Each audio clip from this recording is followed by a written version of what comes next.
Over the 2 days following the violent February 6.3 magnitude quake struck at the heart of Christchurch City, 75 people have been confirmed dead, with at least 300 believed to be missing. Have a nice day. The situation is bleak. For tens of thousands, backyard artesian wells and tankers are the only link to fresh water. 50% of the city is still without power.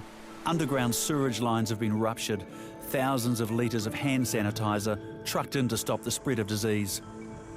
Amongst this surreal world, there's still a glimmer of hope, the knowledge that there's only one way forward, and that's getting stuck in together.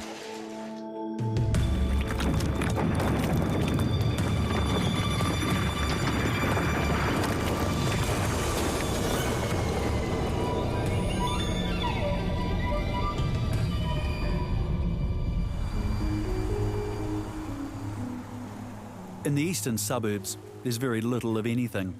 Food is in scarce supply, with a number of supermarkets destroyed in the quake. But it seems that where there's a will, there's a way. We loaded the truck this morning about 9:30 till about 12 o'clock, and then we've just been doing the whole street here ever since. So we've been out since 1 o'clock. They'll probably go till about 7. So I was a musician, and then now that all our pubs are falling down, nothing to do, so I jump in here and do this with them. Thanks, guys. Thanks, fellas. See you, buddy. You take care. I'm from Generator Farmers, country people that come to town just to help out. Yeah. Around the seaside suburbs of Sumner and Redcliffs, homes here have taken a hammering. Cliffs have collapsed, taking lives and destroying hundreds of buildings, with over 200 homes evacuated. Rock specialists are doing all they can to protect the homes below.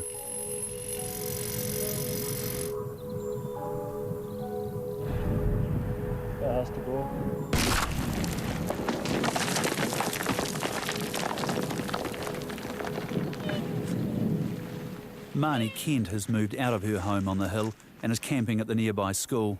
I'd much rather be in the tent than in the house with all the rattling of the roof tiles. This freaks me out. And she's got every reason to be on edge. This home, not far from Marnie's, was destroyed by one of the thousands of boulders that litter the hill slopes. You just hear a clang and you think, what's that? Is that a rock fall cracking? Or, you know, you might be in a building and a truck goes past and you feel some wobble and you get ready to run. Your senses are really high. And the adrenaline's, you only need a little earthquake and the adrenaline just kicks in. And you feel your heartbeat, you know, you just boom, boom, boom, boom, boom, boom. The anxiety of the continual aftershocks is also seeing hundreds leaving the city every day. But there's also those that are determined to stay. We've got a stable house. There's no need to leave it. It's a lot of work. But we've been there over 20 years, and the last thing I want to do would be to leave there. She does make some funny noises during the night when there's an earthquake. Stoic Jim and Judith will return from this makeshift laundromat to a home with no water, power or sewerage, but fortunately, no soggy silt. It's here in the suburb of Bexley that the watery remnant of liquefaction has wreaked havoc on the homes and underground services for the second time. Beneath the surface in these parts, the violent shaking during each quake caused the water-saturated sands to liquefy.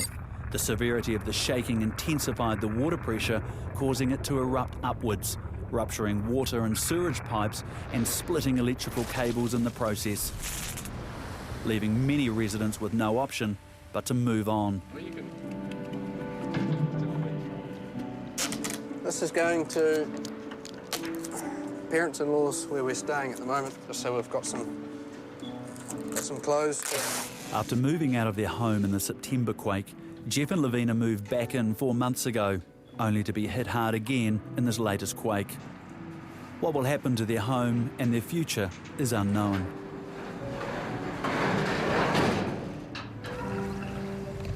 In Aranui, Horace and Rhonda don't have power or water either. Their freezer food is slowly thawing, but they're making do. Then my neighbour came across the road and goes, "Oh, you want some power? Chuck this over a leaf." He had a generator. Yeah, it's quite funny. Good. A couple of nights we had like a lamp in the TV, just made everything just seem a lot more easier. Yeah, a lot of Horace's family, we've gone up to Auckland. You keep thinking day by day goes past, like the first few days, and oh, You know, we'll get pair, everything will come right in another day or so, and it just kept extending and extending, and we just kept staying and staying. And There's no need to move, it's No. still livable, so we can still cook and yeah, I survive. don't think the house is dangerous at all to live in. Plus a few of the other neighbours are all gone, so someone's got to watch the houses. Keep an eye on things.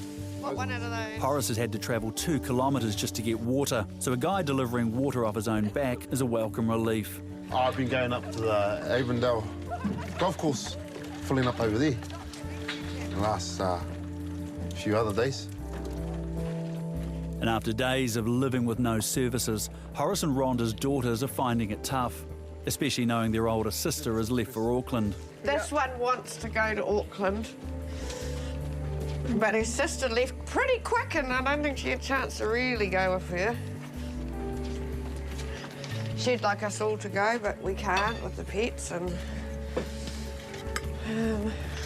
This will be the first night we're sleeping, like, in our own room. I don't want to go in there without power. Yeah. But I think our room's pretty safe. And they share a room, so they'll be alright. A few blocks away in the suburb of New Brighton, Matthew and Nicola Leach can't live in their home as the house to the left has collapsed and could fall further into theirs, and the 2-storey property on the other side is also at risk of collapse. That house should come down, and that house should come down, and we can move back into our home, and I could be sleeping in my bed and feeling a little bit better to go back to work. These two are waiting for a demolition order on either home. Until then, they'll sleep in their car in a neighbourhood that's fast becoming a ghost town. John, he's gone. Here we are camping up the front because that's all we're allowed to do. This place has had it, they're gone. And the people next door, they've gone. I don't know where they've gone. And apparently, yeah, the last I heard, they may never come back to Christchurch. They're that paranoid. Yeah. You know, it's a whole block that's basically nobody there. With almost no neighbours, the worry is the risk of looting if they abandon their home. I just don't ever want to leave. I just don't ever want anything bad to happen. We're here to just protect what we've got. Horace too is hanging around to keep him and his family safe.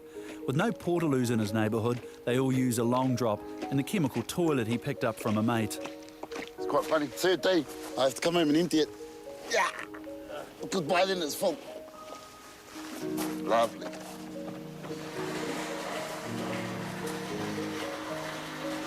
Nothing you can do, really, eh? Just keep on going. Someone has to do it, though. The girls don't do it. They just make the mess. Yeah, it is hard.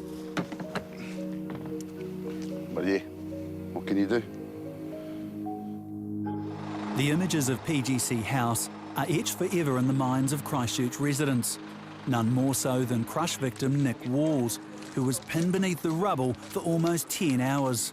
Close to a month on, he's preparing for another hyperbaric chamber treatment for crushing syndrome, a result of prolonged pressure and damage on his muscle tissue. While I'm down in the chamber, I use this bandage to pull my foot up, try and flex the muscles and the ankle as well, because it drops down quite a lot. Nick has no feeling in his foot and is unable to walk. Originally used for deep-sea divers suffering from the bends, the pressurised chamber allows for additional oxygen through the body. That, in Nick's case, helps with the healing of his nerves. Initially, about 5 or 6 minutes it takes to go down to equivalent of 14 metres. Once we're down at 14 metres, go onto these lovely oxygen masks, Top Gun style. The chamber sessions provide a glimmer of hope that he may one day walk unaided. Yep. Occasionally I get different sensations through the foot while I'm down at 14 metres, which is quite good because it means it's doing something.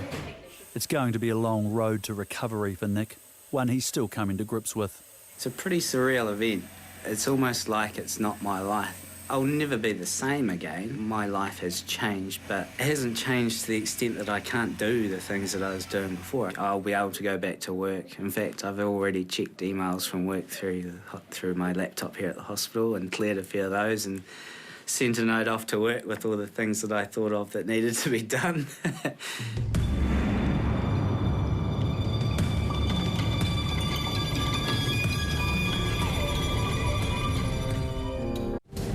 In Sydenham, Bridget is still living in a garage behind Army lines. Together with business partner Karen, they're trying to rebuild their future. And yesterday I sort of had this revelation of it was up to us to help make this a beautiful place again and make this the city that it can be. And we've got to do it again. We've got to do.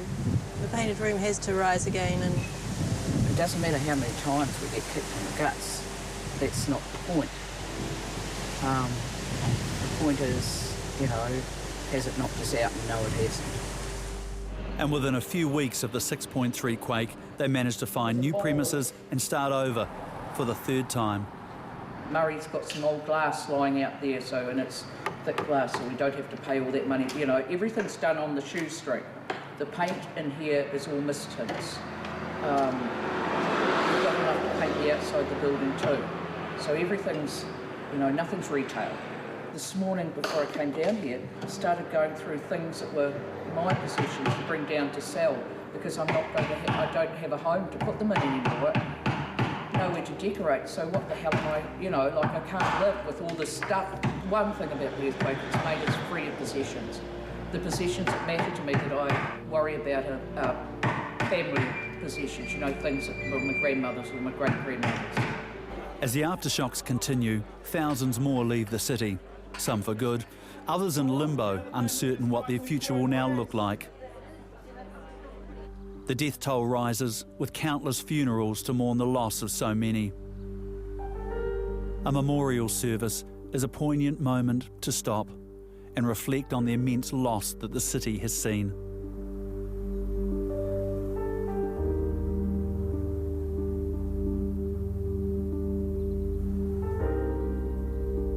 I honour the men and women who have, in our hour of need, stood beside us in a selfless way. And I honour all of you. Here today, we love and we grieve. We honour the lives and memories of all those who did not survive the earthquake.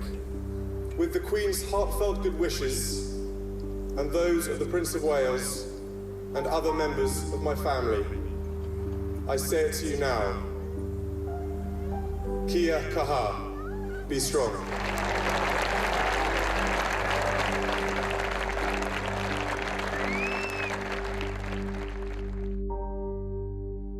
South side of the CBD was once a hive of bustling bars and boutique retail.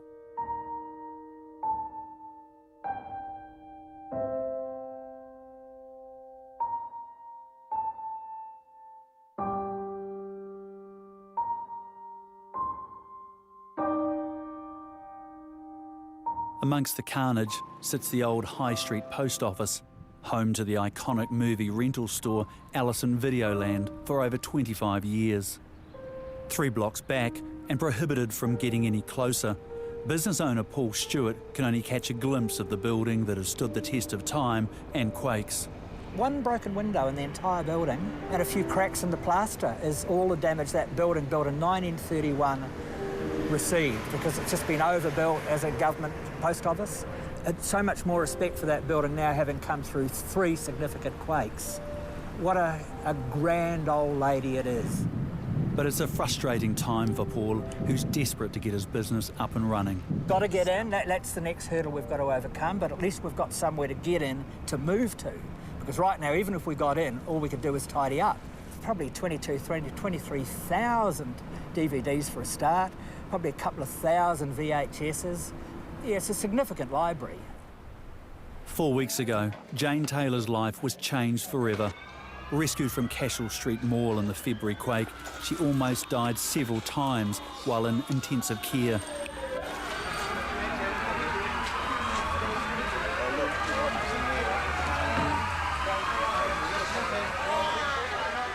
Racked with pain, Jane suffered horrendous damage to her spine, skull, ribs, feet, hands and legs.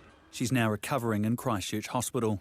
I work for a plus-size ladies' fashion company.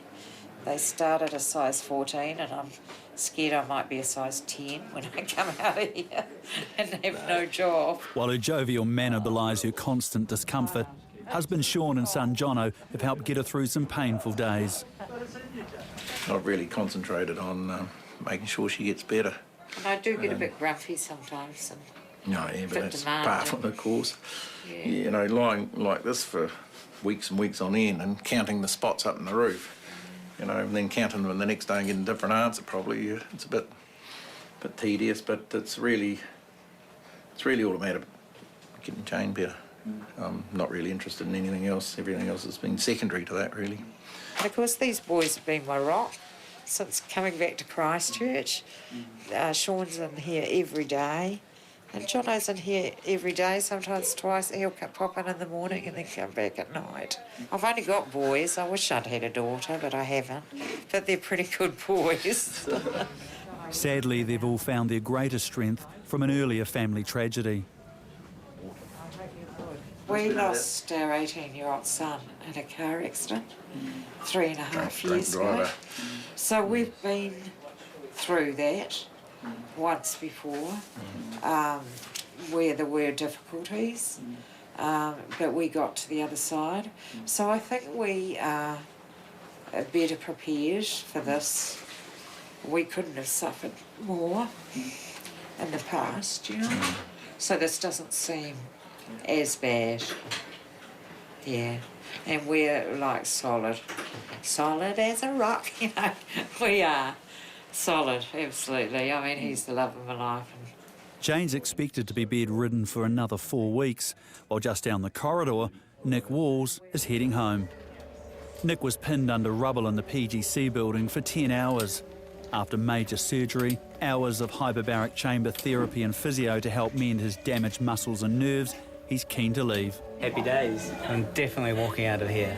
Yeah, not going in a chair. It'd be weird walking past this room and not having it there. Come part of the furniture. I've left an imprint in the bed. Don't want to take the stairs in. You haven't taught me stairs yet, Jenny. I know. Nick's mum and dad are also here to help their boy take another step on his road to recovery. Good day. Best day ever, I think. It's been a hell of a ride. 10 hours in the rubble, 2 operations, 5.5 weeks in hospital. He's never complained once. It's been a pleasure to work with. It must make a big difference to your job when it's like that. Yeah. It's very nice to work with. Up 5 weeks for you guys. It's supposed to be going home. Yeah.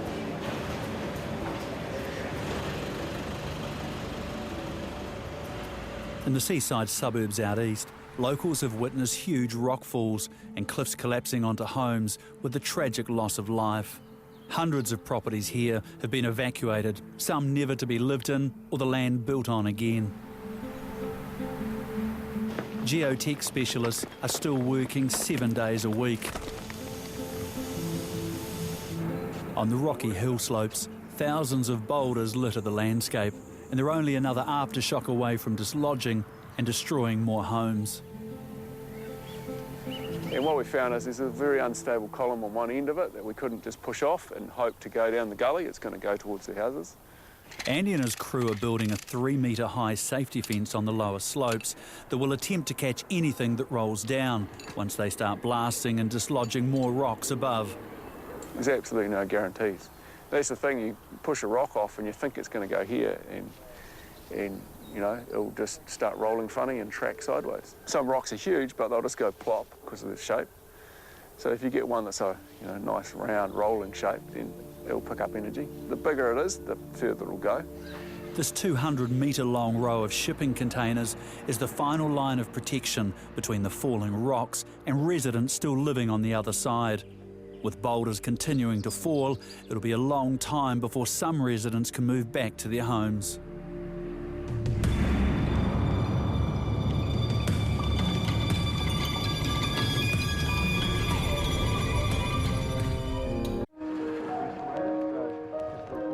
As winter arrives, Matthew and Nicola still can't sleep in the rear bedroom of their home due to this 2-storey house looking like collapsing.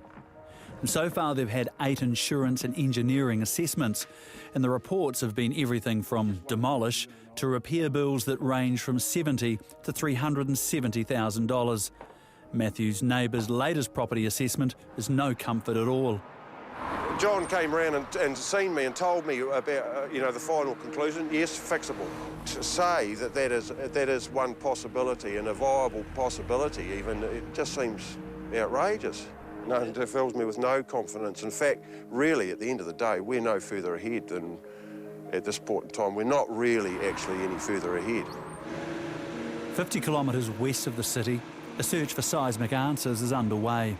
After living through months of aftershocks and liquefaction at his home, scientist Dr. Mark Quigley is joining with experts who are mapping out the geotechnical world beneath Christchurch's feet.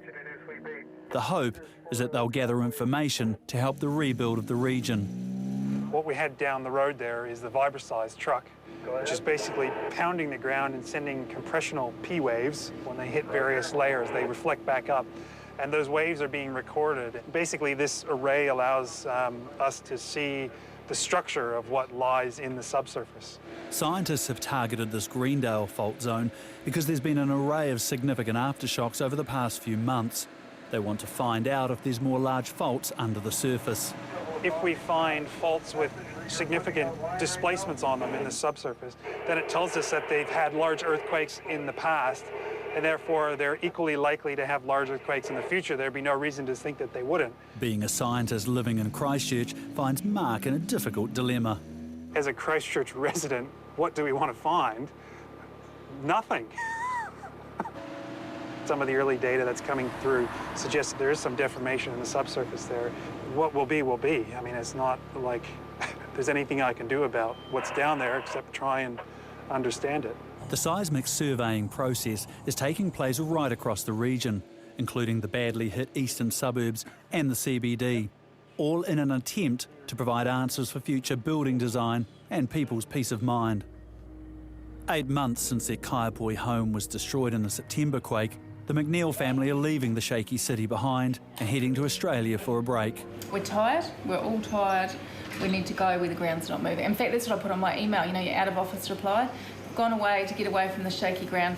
Not so much worried about them anymore, but just kind of over them, just sick of feeling them, sick of people talking about them, sick of being around them. Just, if you could go back to a year ago, it'd be good, but you can't do that and you got to live with it, so. Every road you go down just like that, and there's cracks, every room, like at school was cracks in the rooms. Everywhere you go there's a big crack.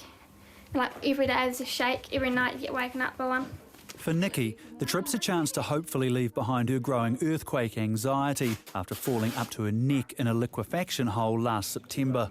The major thing for me that day was the ground opened up, I fell in it, and then the fear that my son was underneath that ground as well, and that really pushed me over the edge. I guess the whole time we're away, we're going to be constantly, that's the board now, constantly watching the news to see what's going on, and constantly looking at Facebook and constantly looking at GeoNet. At Burwood Hospital, Jane Taylor has been transferred to the spinal unit, where she's now undergoing aquatic physiotherapy sessions. I'd like to just take off swimming, but I'm not allowed to. I'm not allowed to get my head under because I've still got a wound on the back of my head. Her mum has been visiting every day, excited to see her daughter's progress. Oh, she's doing very well. Sean was told 3 times that she wasn't going to make it. Her courage, to me, I will always admire her for that. After 3 months in hospital, Jane is finally back home and relieved to be back on her feet, albeit with crutches. The fact that I'm out of the moon boot is great too, really good. The only trouble with crutches is your hands. She told me the other day she was sick of it. But that's because as a mother, I want to be with her all the time to make sure she's safe. And I'm not really sick of you, Mum. I'm just more sick of myself. Yes, she told me that. What they're all really sick of is the relentless aftershocks. I'm well and truly over it. Jane says all the time to me, don't panic. And I don't really panic, but I do have a panic attack. I get so frightened. They're so frightening.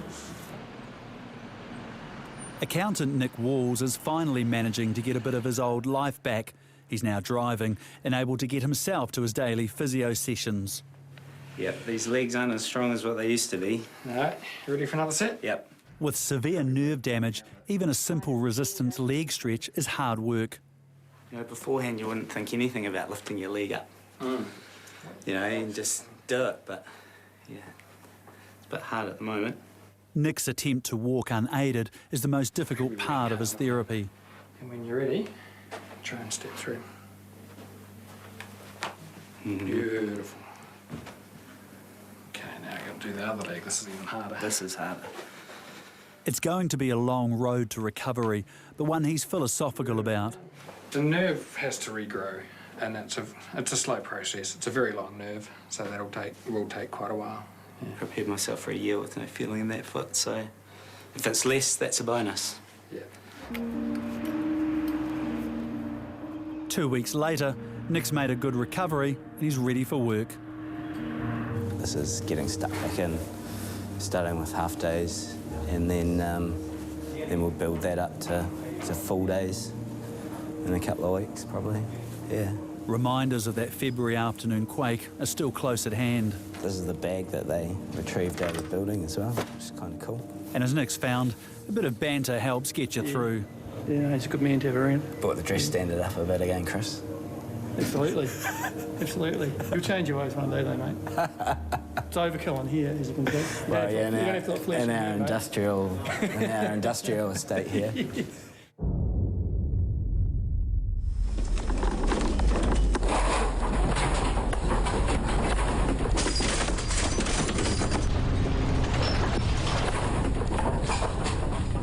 At 1:01 p.m, a 5.9 magnitude quake struck, followed by a 6.4 at 2:20 p.m. These shakes cause more damage and loss of power to properties around the city. Silt-laden water resulting from liquefaction flowed through the badly hit eastern suburbs yet again.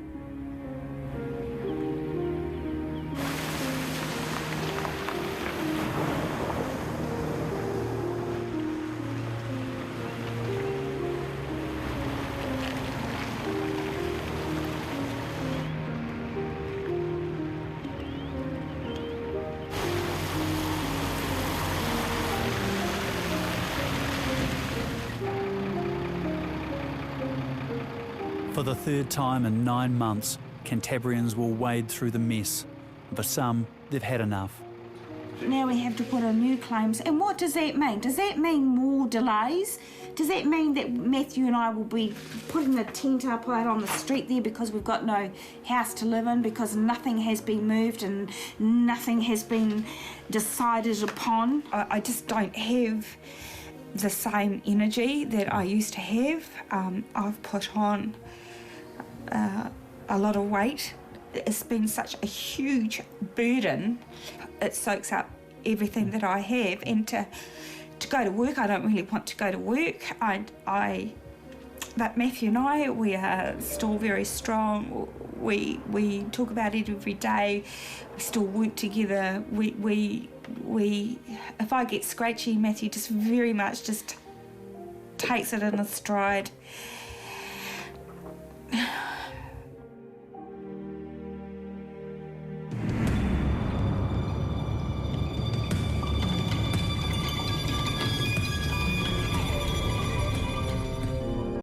In the hills around the city, this quake has caused horrific damage, more than any other seismic event to date.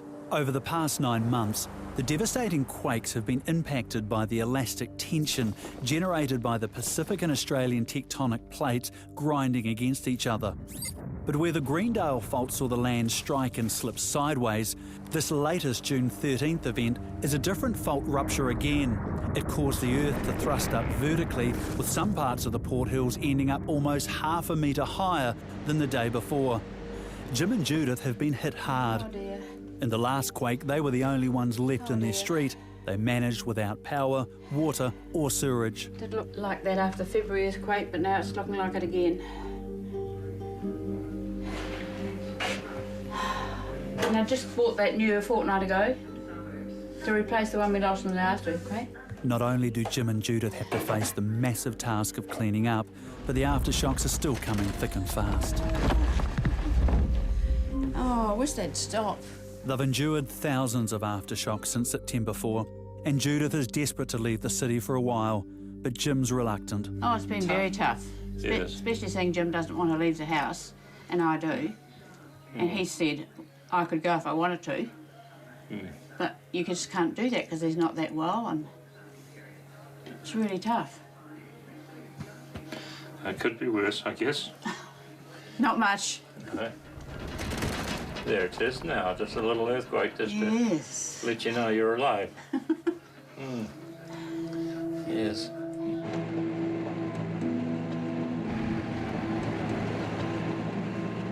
Jeff and Lavina have decided to make a final visit to what was once their happy home.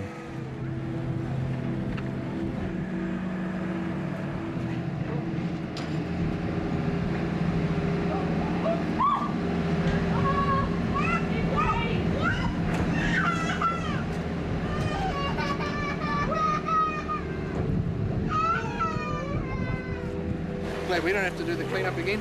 Take it away with the house, really. Come in, big bulldozers, take the house, take the silt, take everything. It is yucky silt, isn't it?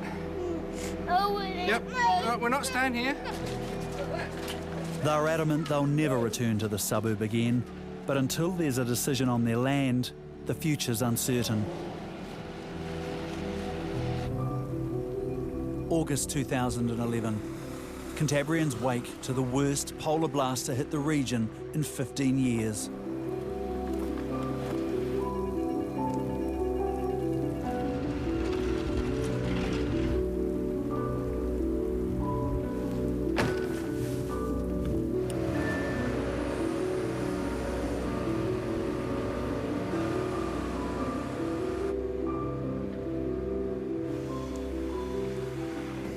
Despite the added hardships, Lavina wants to show her girls that a different life can still be fun.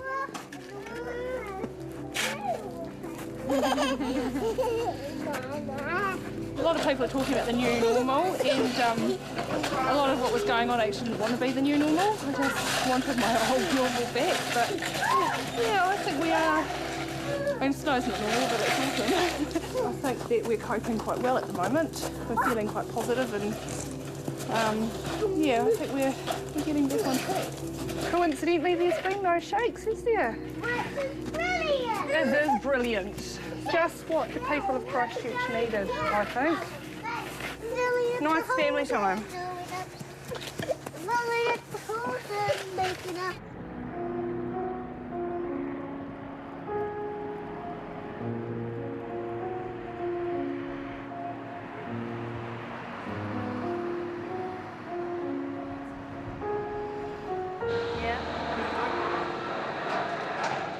Across the CBD, the sheer volume of unsafe buildings and the ongoing demolitions have shut hundreds of businesses out, with many having no idea when they can return.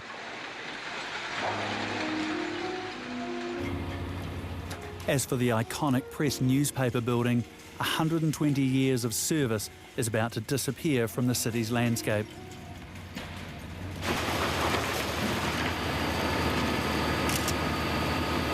That was the boss's office.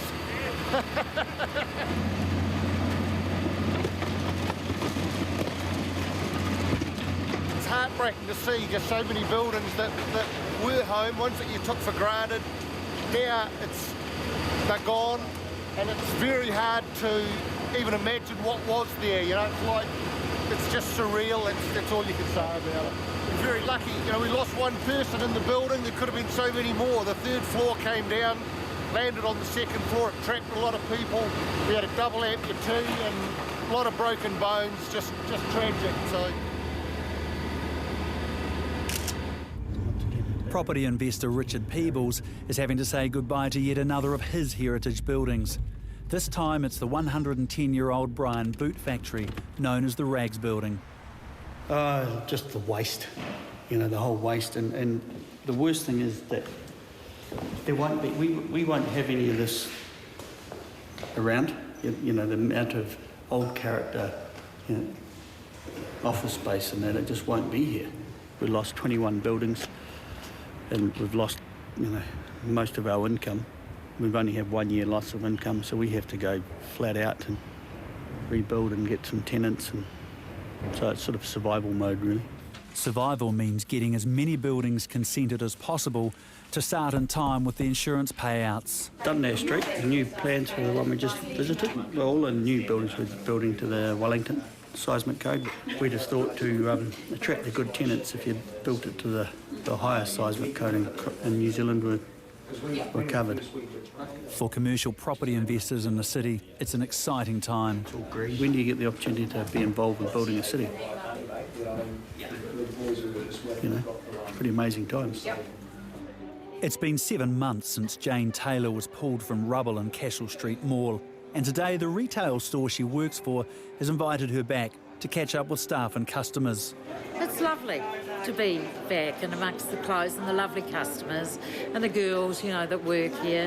Her and another friend that was in our group, Karen, they've visited me regularly. We even went out to the movies, didn't we, on Tuesday? And ate big piles of popcorn. Yeah, and dropped it all over the floor. They've really helped me feel more normal and more as if I'm the Jane that was. Yes, yes, and let you do for yourself in a lot of ways. Yeah.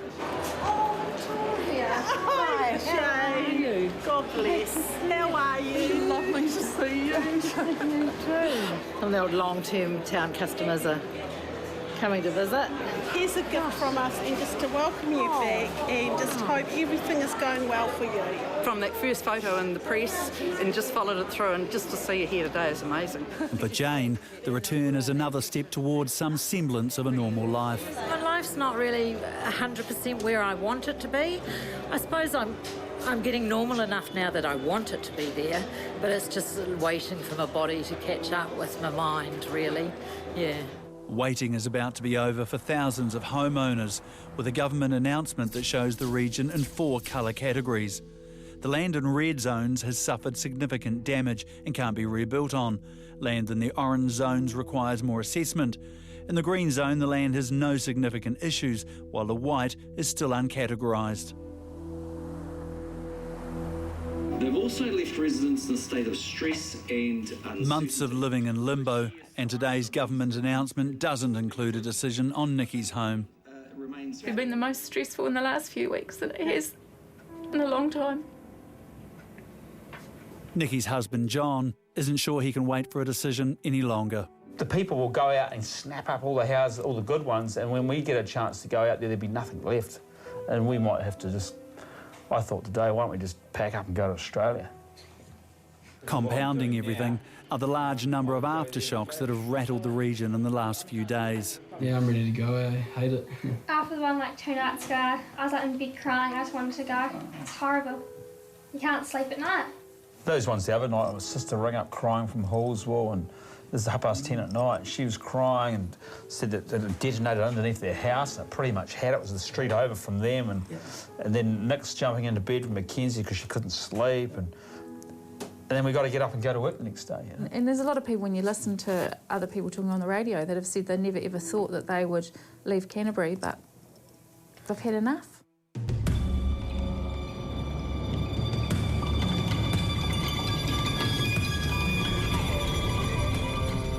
Jeff and Lavina have just heard that their Bexley home is in the red zone.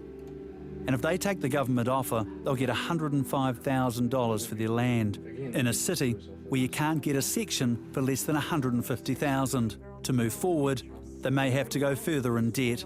It's like, well, do we go to the bank and ask for more money, which I just feel so angry about doing, or just to carry on our lives? Do we find somewhere with slightly cheaper land somewhere else in New Zealand, try and relocate, either his job or maybe I start full-time, I don't know. It started out the stress of an earthquake, and then it's the stress of not knowing what's happening with your house, and then it's how much will you get for your house, and in the middle of it there's continuing aftershocks, which is scaring the crap out of everybody.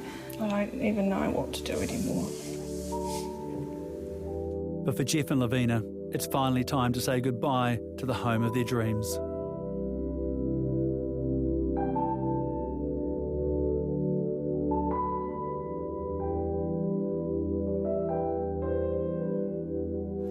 Well, Oz, I suppose. Yeah.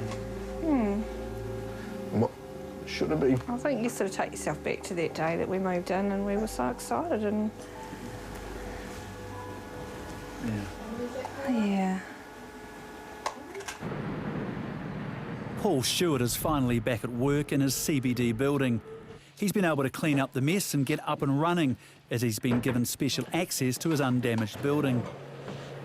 We've got deadlines to meet. We've got all the online stuff to deal with, so it's sort of fairly frantic for a little while. It's not an ideal situation to be working under. Although Paul has access to his stock and able to operate online, he's still not sure what Allison Videoland will look like in the future. Day by day, you know, we've got a cordon around us. You know, it's not the best time to be making plans.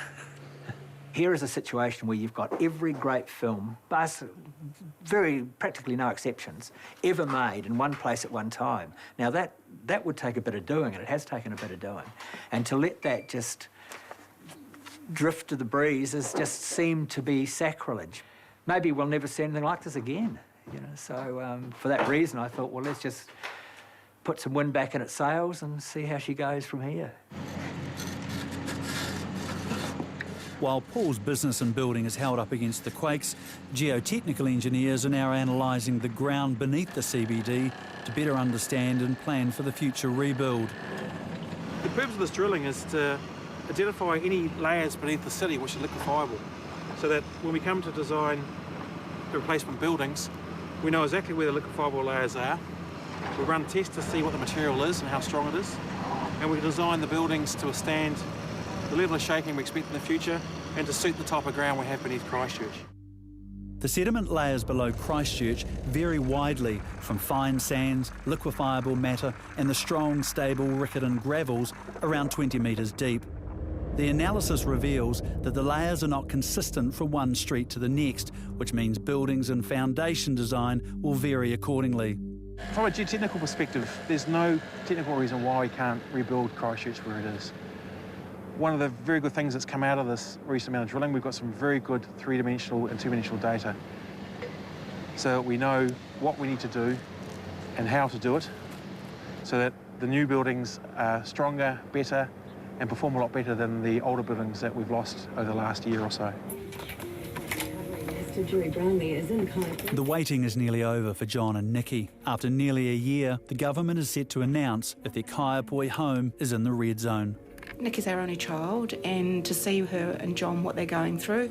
John's such an in-control person, and he's got no control whatsoever, and to watch, he's lost so much weight, and the kids as well. Of the 1,300 residential properties, 860 in Kaiapoi and 80 in Pines Beach have now been zone red. But I don't know if this red has been red zoned. Yeah, well, you knew that, darling. It was good. Because you can move on now, that's the thing. I know this is what we wanted, but it doesn't make any easier. No, I know, darling. It's a good thing, but a bad thing.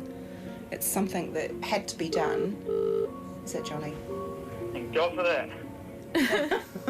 Yeah. Is that your No. Don't cry, love. I know. Do you want to go back? Don't, no. Deep breath. Yeah. It's the best thing. Yeah. If we build a house, we were always going to have to try and sell that house. Yeah. On stuffed land, and the publicity of that land, and that, who the hell would ever afford it? No, I know that. You just stood up and said to Carol, I just won the lotto.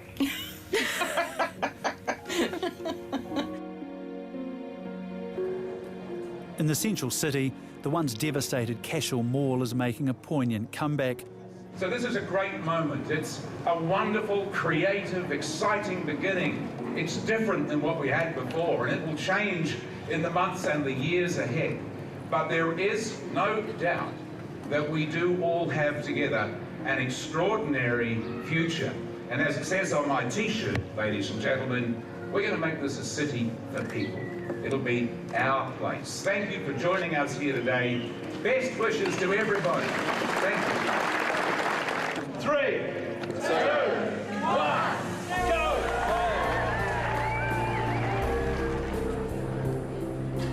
8 months ago, 4 people lost their lives here. Today, it's the first sign of hope that a new city could be built on this shaky ground. While thousands savour the restart of their central city, there are some who aren't quite ready to venture too close just yet. But we will get back. Yeah, we'll go back in, but I don't feel any need to go back. To rush. Because I look at the city, yeah, I'm treading on people's graves. We're lucky, weren't we? Very lucky.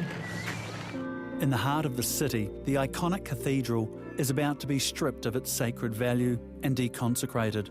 After 130 years as a holy building, it's now been returned to a secular state in preparation for deconstruction and a new future. There's a sense that together, this cathedral, like the city, will rise again. Jeff and Lavina have managed to buy a section, and they're now looking forward to living in a new home. It's nice, not seeing any liquefaction around the place, that's for sure. The first time we ever drove out here, without really knowing that we'd like it, and without knowing that we were ever going to move out here because we thought we were having to rebuild in Bexley. Yeah. We just said, wouldn't it be nice to live out here? And probably a dream one day when the kids are growing up we might have moved out here, but yeah, so things have been pushed our way. Bridget from the Painted Room has finally moved out of her garage and into a new apartment, but the strain of the last year has left its mark. I've been very, very sad. That bloody earthquake is almost like the defining moment of my life. And it may be that it defines it, that it becomes so much better. It's not better now. Despite that, Bridget and Karen are still open for business. We realised that I couldn't do this by myself and Bridget couldn't do it by herself, so it's, yeah, it's a fantastic combination. Against all odds, in fact, but it is. I turned out to be not the tough one. Karen was strong. Of the two of us, I thought, oh, much. It's not true. We have made it and we've come out the other side, I think, but you wouldn't have wished this on anyone, anywhere. It's been really, really difficult. On the other side of town, they're just trying to forget about earthquakes. Nick Walls is staging a rescue from the rubble party. Christchurch needs its citizens more than ever now, and you know we're going to have to put up with a bit of shit for a few more months yet, probably, maybe even a year more. But we're going to rebuild a brand new city, so we've got to have people here to live in it.